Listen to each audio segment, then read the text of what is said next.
O game na ho, mga kababayan. Meron lang ako napansin. Ito, hindi naman po national ito, mga bossing, no? Pero, ano pa din eh. Sangkot pa din si Michael Yang eh. Sangkot pa din yung, kumbaga, yung presidential advisor ng dating Pangulo. Basahin niyo po, mga kababayan. Oh.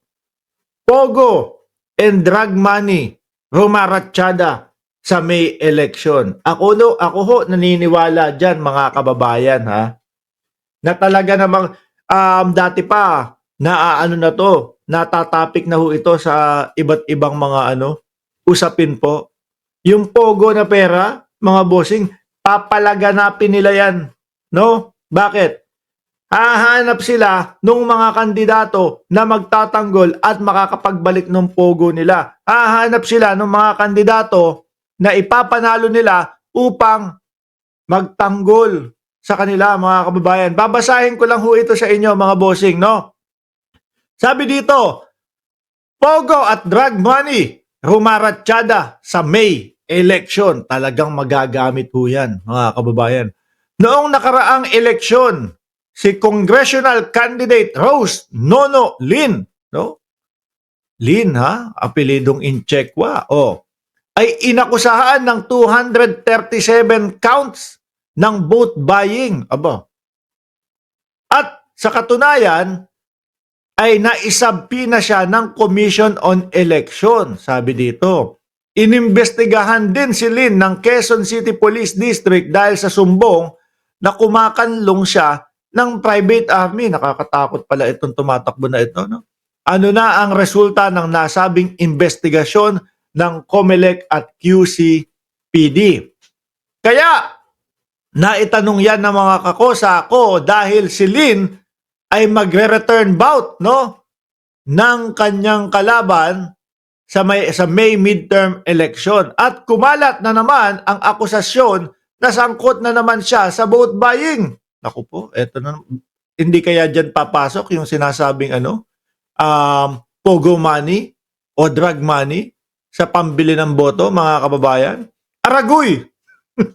May ganun pa. Aragoy! Oh, mukhang puno ang balon ni Lin at panay. Sino ba si Lin? Actually, hindi ko yun eh, no? Pero nasabi dito, asawa ng Chekwa eh.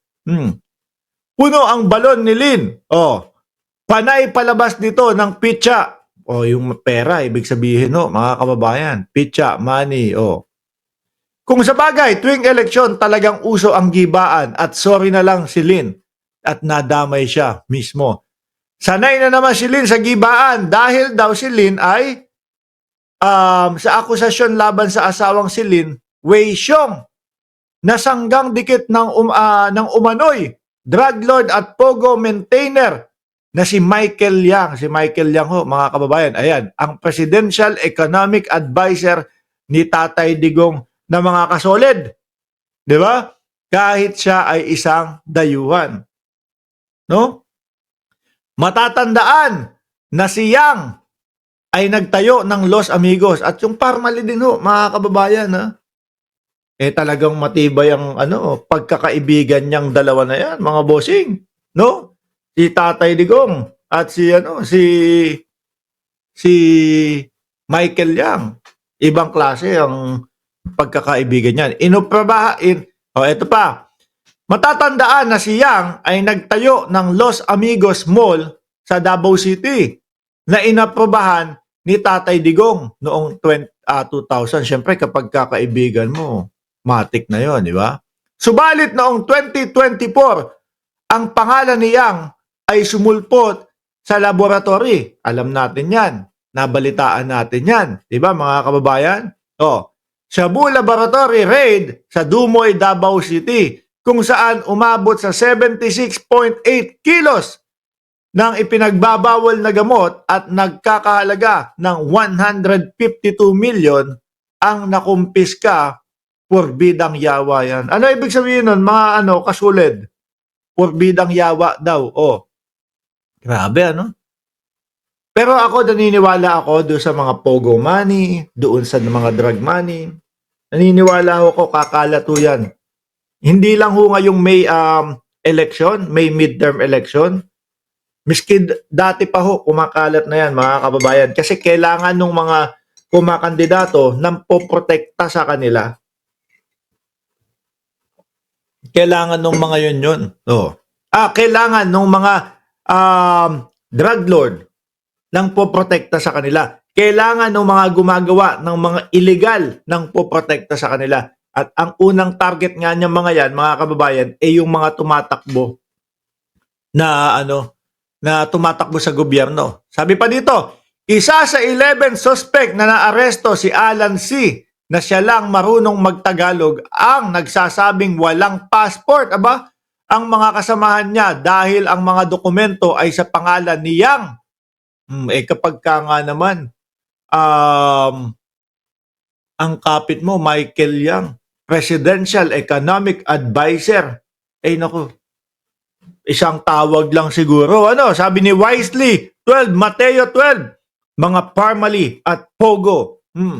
Sinabi ni ex-hitman Arturo Las Cañas na palaging nakikita si Yang sa fish factory na front ng magkatapat lang. Siguro tambay-tambay, no? Pagkalabas. sa front ng sabi dito? Sinabi ni ex-hitman Arturo Las Cañas na palaging nakikita si Yang sa fish factory na front ng Shabulab sa Namagan.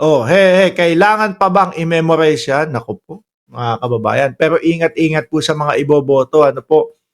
Yung mga ganitong nababasa niyo po, aanalisahin nyo, aaralin nyo. No?